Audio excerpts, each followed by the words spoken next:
We'll be honoring all veterans this year, but we will specifically be honoring our Gulf War veterans. Bill Dudley, chairman of the Veterans Council of St. Johns County, tells Liz Ryan about today's Veterans Day ceremony. It's taking place at the Anastasia Baptist Church on A1A South. Doors open at 9 a.m. and the program begins at 11. We have a lot of displays of different organizations that support veterans. Then at 10 o'clock, we have a collage of pictures of Gulf War veterans that will be playing on the Jumbotron. Our theme this year is the Gulf War, Desert Shield and Desert Storm. There'll be patriotic music by the St. Augustine High School Chorale and a very special guest. Van Morris, who's going to be doing a salute to Old Glory and the 21-gun salute. Van Morris is a retired lieutenant commander from the U.S. Navy. When Van Morris performs, the audience is overcome with joy and tears, pride and appreciation, and always erupts in thunderous applause. And I have been that silent witness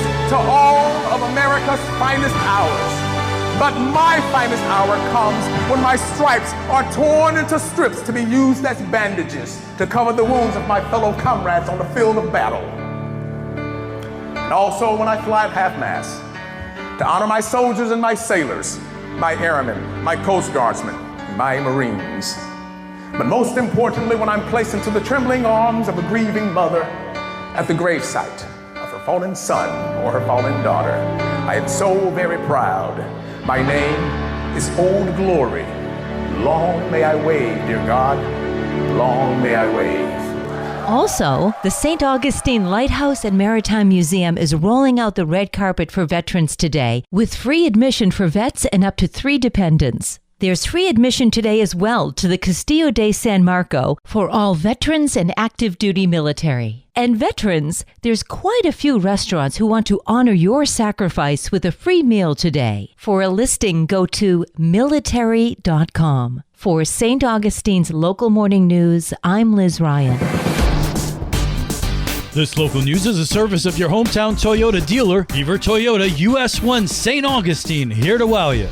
Local students are thanking veterans in a variety of ways. Wards Creek Elementary School held its second annual Veterans Day Parade on Friday. Liberty Pines Academy's 16th annual Liberty Parade is today.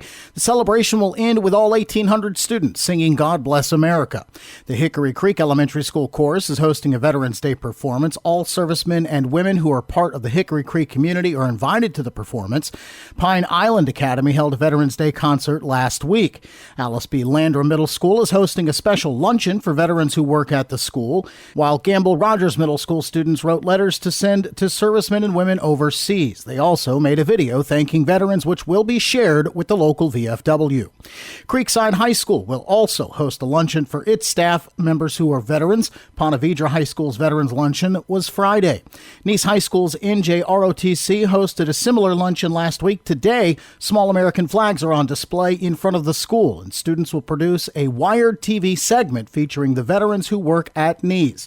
Multiple St. Johns County schools have decorated doors and halls this week honoring veterans, while most area schools are planning special Veterans Day lessons and programming for students. For St. Augustine's Local Morning News, I'm Daryl Moody.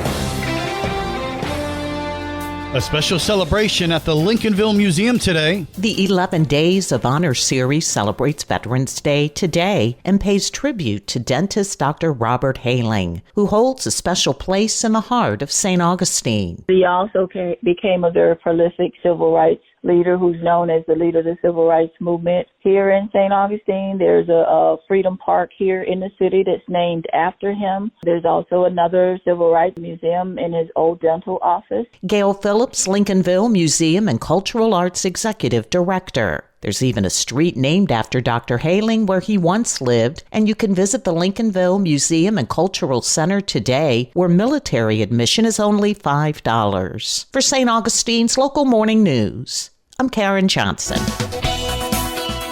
And now you're up to date with St. Augustine's Local Morning News. I'm Rich Carroll.